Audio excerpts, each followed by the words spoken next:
The third verse is about Article 3 in our U.S. Constitution, which creates the judicial branch of the government.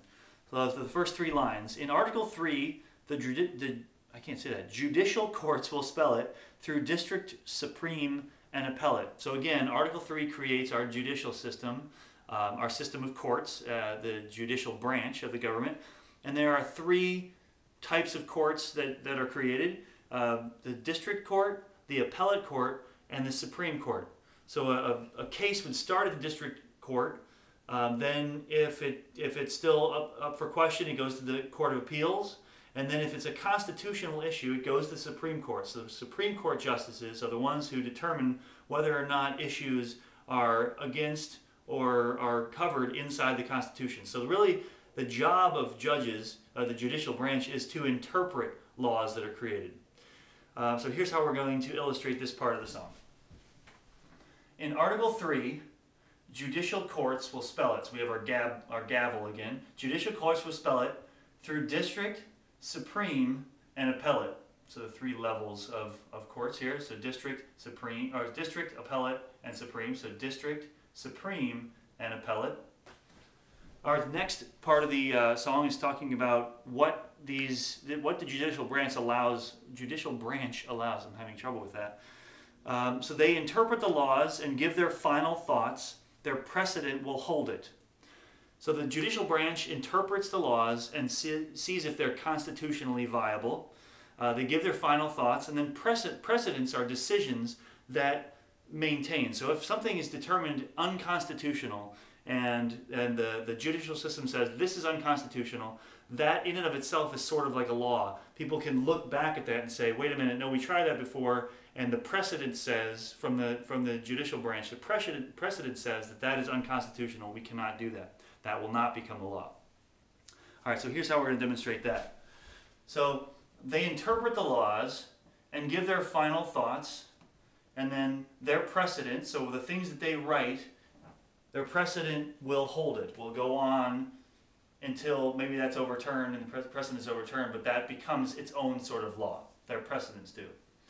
And then the next part, judges all get life appointments. The Constitution, they uphold it. With their judicial to-do, laws are always reviewed, checks and balances, they'll see it through. So judges all get life appointments. They are appointed by the president and have to be confirmed by the Congress. So all three branches of government are involved there.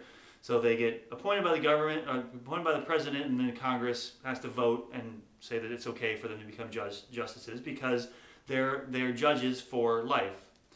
The Constitution, they uphold it. So again, it's talking about how they interpret the Constitution and laws and how they affect or how they fit in with the Constitution.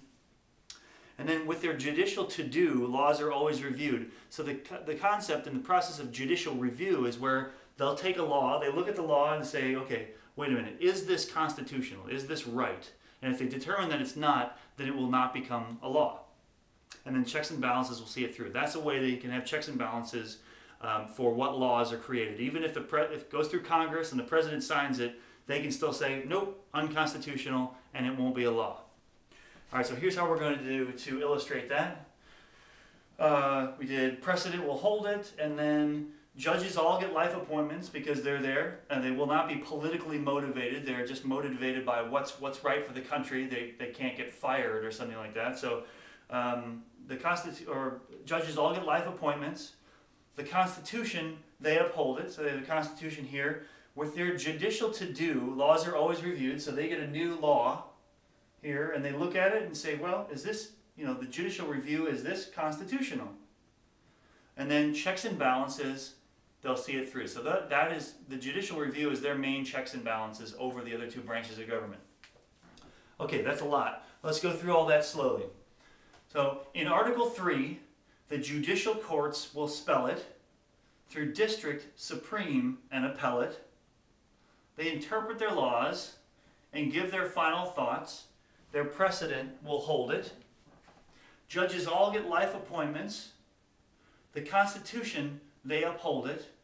With their judicial to-do, and then we have a law here, laws are always reviewed, checks and balances, they'll see them through. All right, let's try it with the music.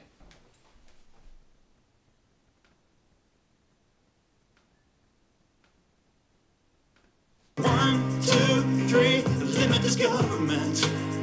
Hey, what is written in the Constitution is what we expect. In Article 3, the judicial courts will spell it through district, supreme, and appellate. They interpret the laws and give their final thoughts. Their precedent will hold it. Judges all get life appointments. The Constitution, they uphold it.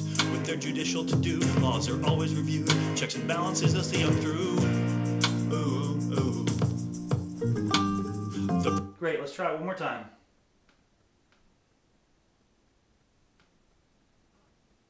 Limit this government. Hey, what is written in the Constitution is what we expect. In Article 3, the judicial courts will spell it through district, supreme, and appellate. They interpret the laws and give their final thoughts. Their precedent will hold it. Judges all get life appointments. The Constitution, they uphold it. With their judicial to-do, laws are always reviewed. Checks and balances, they'll see them through. Ooh, ooh. So that is the third verse.